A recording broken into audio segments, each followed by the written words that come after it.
تھوڑا سا نیو کام سٹارٹ کریں گے.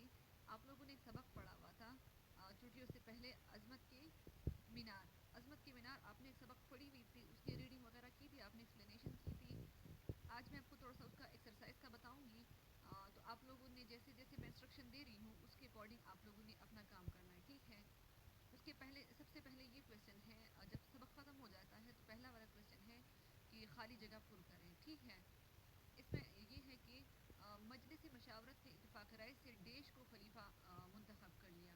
تو سبق میں کس کو انہوں نے خلیفہ منتخب کر لیا ہے؟ اس کا جواب ہے حضرت عثمان کو، ٹھیک ہے. تو آپ نے پہلے والے بلینک میں لکھنا ہے حضرت عثمان رضی اللہ تعالیٰ عنہ. پھر دوسرا والا بلینک ہے عہد عثمانی کا ایک اہم کارنامہ ڈیش کا قیام تھا. اب عہد عثمانی میں کون سا کارنامہ جو تھا وہ بہت زیادہ اچھا تھا، مطلب اہم کارنامہ تھا، تو وہ ہے بحر بیڑے. ان کا قیام جو تھا اس کا بہت بڑا کارنامہ تھا. اوکے. پھر تھرڈ نمبر ہے کہ رومی افواج دیش کے راستے سے شام اور دیش کے ساحلی علاقوں پر حملہ آور ہوتی تھی. تو کون سے راستے تھے جس پہ یہ افواج جو ہے وہ حملہ آور ہوتے تھے؟ وہ ہے سمندر اور مصر.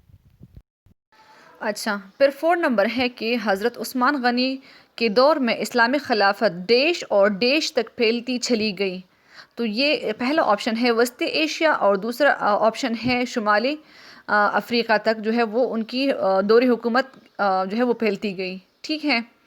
پھر 5 نمبر ہے کہ حضرت دیش کو رسول اللہ صلی اللہ علیہ وآلہ وسلم کا رازدار بھی کہا جاتا ہے. تو کس کو کہا جاتا ہے؟ تو وہ ہے حضرت حذیفہ کو. حضرت حذیفہ کو رسول اللہ صلی اللہ علیہ وآلہ وسلم کا رازدار بھی کہا جاتا ہے. تو یہ ہمارا ہے پہلا والا کویشچن، خالی جگہ پر کرے، جو کہ آپ نے اپنے بکس میں سولو کرنا ہے، ٹھیک ہے. اوکے. اب دوسرے پیج پہ آپ جب آ جاتے ہیں تو یہاں پر ہے کریکٹ آپشن، مطلب صحیح جواب کے گرد دائرہ لگائیں. آپ کے پاس کویشچنز ہیں، بلینکس ہے اور اس کے ساتھ 4 آپشنز ہیں. اب جو آپشن صحیح ہے اس کے گرد آپ نے سرکل لگانا ہے، ٹھیک ہے. اچھا، پہلا والا ہے کہ مجلس مشاورت ڈیش احباب پر مشتمل تھی. جو مجلس مشاورت ہوئی تھی اس میں کتنے احباب تھے؟ 4، 5، 6 یا 7. تو صحیح آپشن ہے 6. پھر دوسرا کویشچن ہے حضرت عثمان رضی اللہ تعالیٰ عنہ کے دور میں اسلامی خلافت وسطی ایشیا اور دیش تک پھیل چکی تھی. کہاں تک پھیل چکی تھی؟ جنوبی افریقہ، شمالی امریکہ، جنوبی امریکہ یا شمالی افریقہ. تو صحیح آپشن ہے شمالی افریقہ تک. صحیح، وسطی ایشیا سے شمالی افریقہ تک. پھر نمبر 3 ہے دیش رسول اللہ صلی اللہ علیہ وسلم کا رازدار بھی کہا جاتا تھا. کس کو حضرت محمد صلی اللہ علیہ وآلہ وسلم کا رازدار بھی کہا جاتا تھا؟ 4 نام ہیں حضرت حذیفہ، حضرت سلمان فارسی، حضرت ابوبکر صدیق یا حضرت عمر فاروق. تو صحیح آپشن ہے حضرت حذیفہ. 4 نمبر حضرت عثمان رضی اللہ تعالیٰ عنہ کا لقب ڈیش ہے. 4 آپشن ہے صادق، جامع قرآن، فاروق یا سیف اللہ. اور صحیح آپشن ہے جامع قرآن. پھر نمبر 5 ہے حضرت عثمان کا دور خلافت ڈیش سال تھا. کتنے دور تک انہوں نے خلافت کی تھی؟ 9، 11 یا 12 یا 14 سال تک. اور صحیح آپشن ہے 12 سال تک. صحیح. تو یہ تھا صحیح جواب کے گرد دائرہ لگائیں. اب اس کے بعد جو کویشچن ہے وہ ہے درست جملے کے سامنے صحیح ٹک اور غلط جملے کے سامنے کراس کا نشان لگائے، ٹھیک ہے. جو جملے صحیح ہے اس کو ہم نے ٹک آؤٹ کرنا ہے اور جو جملے غلط ہے اس کو ہم نے کراس آؤٹ کرنا ہے، رائٹ. اوکے. پہلا والا ہے حضرت عمر فاروق مسلمانوں کی دوسری خلیفہ تھے. صحیح ہے یا غلط؟ تو یہ آپشن ٹھیک ہے، صحیح. تو آپ نے ٹک آؤٹ کرنا ہے. عہد عثمانی کا ایک اہم کارنامہ بحری بیڑے کا قیام تھا. بالکل، ہم نے پہلے بھی بلینکس میں یہ پڑھا تو یہ بھی ٹھیک ہے. پھر ہے تھرڈ ون، مدینہ کو سیلاب سے محفوظ رکھنے کے لیے حضرت عمر فاروق نے حفاظتی بند تعمیر کروایا. یہ صحیح ہے کہ غلط؟ تو ایسا نہیں تھا، یہ غلط ہے، ٹھیک. پھر ہے 4 نمبر حضرت عثمان رضی اللہ تعالیٰ عنہ رحم دل شخصیت کے مالک تھے. جی بالکل یہ ٹھیک ہے، آپ نے اس کو ٹک آؤٹ کرنا ہے. پھر ہے حضرت عثمان رضی اللہ تعالیٰ عنہ کے خلاف بغاوت کا منصوبہ ایک یہودی نے تیار کیا تھا. تو یہ بھی صحیح جملہ ہے تو اس کو بھی آپ نے ٹک آؤٹ کرنا ہے. صحیح.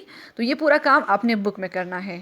اس کے بعد آپ نے کیا کرنا ہے، اس کے بعد الفاظ جملے جو ہیں، ٹھیک ہے، الفاظ آپ کو گیون ہیں، جملے بنانے ہیں. یہاں پر میں نے کچھ جملے بنائے ہیں، بٹ اگر آپ لوگ چاہتے ہیں تو آپ ان الفاظ کے اپنے جملے بنائیں. مقصد، بیت، رازدار، کامیاب اور گنجائش، یہ 5 الفاظ ہیں جس کے آپ نے جملے بنانے ہیں. ٹھیک ہے، یہاں پر بک میں. اس کے بعد آپ لوگوں نے کیا کرنا ہے، اس کے بعد آپ لوگوں نے نوٹ بک کا کام سٹارٹ کرنا ہے. کویسچن آنسر جو ہمارے پاس ہے یا ورڈز میننگ جو ہے وہ ہم نوٹ بک میں لکھیں گے. تو آپ نے لکھنے ہیں. اب نوٹ بک میں آپ لوگوں نے کیئرفلی میرے انسٹرکشن کو فالو کرنا ہے. ٹھیک ہے. سب سے پہلے تو آپ نے فہرست عنوانات میں اپنا جو ہے ٹاپک لکھنا ہے، مطلب ٹاپک انڈیکس آپ نے کمپلیٹ کرنا ہے. یہاں پر آپ نے جیسے عظمت کی مینار جو ہے ٹاپک ہے وہ آپ نے یہاں پر لکھنا ہے، سب کی مینٹین ہونی چاہیے. ٹھیک ہے.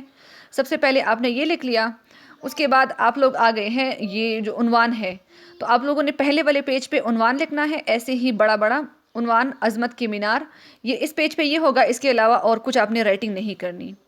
پھر سامنے والے پیج پہ جب آپ آ جائیں گے، چونکہ یہ آپ کا کلاس ورک ہے یا ابھی تو آپ کا ہوم ورک ہے، تو اگر آپ آپ نے اس کے اوپر مینشن کرنا ہے کہ یہ ہمارا ہوم ورک ہے، تو آپ نے جو گھر کا کام لکھنا ہے. پھر نیچے والی لائن میں آپ نے ڈیٹ اور ڈے مینشن کرنے ہیں. صحیح ہے، یاد سے ڈیٹ اور ڈے مینشن کرنے ہیں آپ نے. یہ کون سا دن ہے اور کون سے تاریخ ہے. جہاں سے آپ نے رائٹنگ سٹارٹ کرنی ہے وہاں پر آپ نے دن لکھنا ہے اور اس کے سامنے آپ نے تاریخ لکھنی ہے. اور کاپی کے دونوں سائڈز پہ مارجن لائن ڈرا کرنے ہیں. لائک یہ ایک سائڈ پہ ریڈ کلر کا مارجن لائن آلریڈی ڈرا ہے، اور دوسرے سائڈ پہ ہم نے مارکر سے جو ڈبل مارجن لائن ڈرا کرنا ہے، ایسے آپ نے بھی لکھنا ہے. ٹھیک ہے. پھر کویسچن آپ کا کیا ہے کہ معنی لکھ لیں. ٹھیک ہے. اب الفاظ آپ کو گیون ہے، جیسے میں نے لکھے ہیں ایگزیکٹلی آپ نے ایسے لکھنا ہے. پہلا لفظ جو ہے وہ ہے بیت، اور اس کے معنی ہے خلیفہ یا امیر کے ہاتھ میں ہاتھ دے کر اطاعت کا عہد کرنا. یہ اس کا معنی ہے، تو آپ نے لکھنا ہے. دوسرا جو لفظ ہے وہ ہے پرتاثیر. پرتاثیر کا مطلب پر اثر، جس چیز میں اثر ہوتی ہے. تھرڈ ورڈ ہے معاملات. معاملے کی جمع، معاملہ مطلب کوئی لین دین جو ہوتا ہے یا واٹ ایور جو بھی ہوتا ہے اس کی جمع ہے. صحیح. پھر اس کے بعد ہمارے پاس ہے اور بھی ورڈز ہے جس کی میننگ ہم نے لکھنی ہے. توجہ، توجہ مطلب دھیان، کنسنٹریشن. طول و عرض، لمبائی و چوڑائی، وسط. پھر خطے، زمین کا ٹکڑا. تقرر مطلب مقرر کرنا. عمل پیرا ہونا، عمل کرنا کسی چیز پہ، کسی بات پہ عمل کرنا. تلقین، ہدایت کرنا یا نصیحت کرنا. ابتدائی، شروع مطلب ابتدائی مطلب انیشیل چیز جو ہوتی ہے. پھر زمانہ، دور. پیش قدمی کرنا، آگے بڑھنا. عہد کا معنی ہے دور یا زمانہ. بحری، سمندری. پھر پسپا کرنا مطلب شکست دینا، کسی کو شکست دینا، کسی جنگ وغیرہ میں شکست دینا. پھر یہ ہمارے پاس تھے ورڈز میننگ. ٹھیک ہے. اب آتے ہیں کویسچن آنسر پہ. تو پھر سے آپ نے ڈیٹ اور ڈے لکھ لیا اوپر. اب آپ نے لکھنا ہے کہ ہم کیا کر رہے ہیں، ہم سوالات لکھ رہے ہیں. ٹھیک ہے. آپ نے سوال نمبر 1 لکھا. اس کے نیچے سوال نمبر 1 کیا ہے، وہ ہے کہ خلیفہ سوم کو کیوں شہید کیا گیا. یہ سوال نمبر 1 کا ہو گیا. اس کے نیچے آپ نے جواب لکھنا ہے، اور جواب کے نیچے پھر آپ نے جواب ایکسپلین کرنا ہے. جواب اس کا ہے کہ حضرت عثمان رحم دل شخصیت کے مالک تھے. بعض لوگوں کو ان کے اس رویے سے شکایت ہوئی تو ان کے خلاف کچھ لوگوں نے بغاوت کی. آپ کے خلاف ایک منصوبہ ایک یہودی منافق عبداللہ بن سبا نے تیار کیا.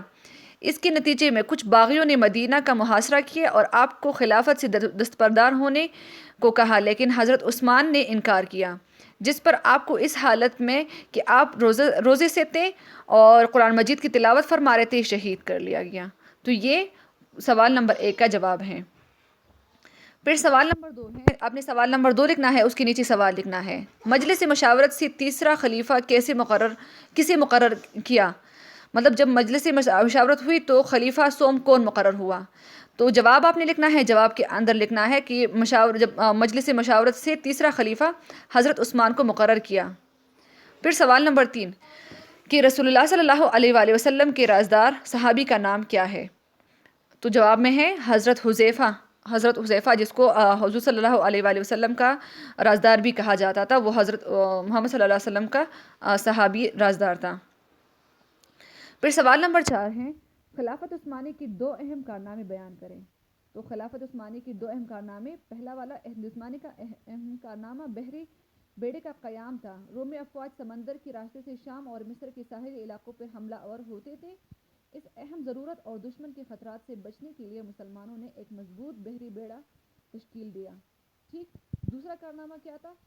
حضرت عثمان کے دور میں اسلامی خلافت وسطی ایشیا اور شمالی افریقہ تک پھیلتی چلی گئی تھی، مطلب اتنی بڑی ان کی حکومت ہو گئی تھی، تو یہ ان کا دوسرا کارنامہ تھا۔ پھر آخری کا کویشچن ہے مجلس مشاورت کتنے اراکین پہ مشتمل تھی؟ مطلب جب مجلس مشاورت ہو رہی تھی تو اس میں کتنے لوگ شامل تھے؟ اس میں ٹوٹل 6 لوگ شامل تھے۔ تو یہاں تک تھا یہ آپ کا ریٹن ورک۔ جو بک کا کام ہے وہ اپنے بک میں کرنا ہے، جو نوٹ بک کا کام ہے وہ اپنے نوٹ بک میں کرنا ہے، اور خیال رکھنا ہے کہ پیٹرن بالکل ایسے ہو جیسے میں نے آپ کے ساتھ شیئر کیا ہے۔ ہر کویشچن کے نیچے جو ہے وہ اینڈنگ لائن، سائڈز پہ مارجن لائن، کویشچن آنسر کا میتھڈ جو ہے وہ بالکل ایسے ہی فالو کرنا ہے جیسے میں نے کیا ہوا ہے، ٹھیک ہے؟ اور کوشش کرے کہ ایک کویشچن اگر ایک پیج پہ آتا ہے تو ایک پیج پہ کر لے، نیچے جگہ خالی چھوڑ دے، اس پہ دوسرا کویشچن مت اٹیمپٹ کریں۔ اور اگر ایک کویشچن 2 پیجز پہ آتا ہے تو بھی ٹھیک ہے، بٹ اگر ایک پہ آتا ہے تو ایک پہ لے کے آ جائے اور نیچے کی جگہ خالی چھوڑ دے، اس پہ دوسرا والا کویشچن مت اٹیمپٹ کریں، ٹھیک ہے؟ تھینک یو، اللہ حافظ۔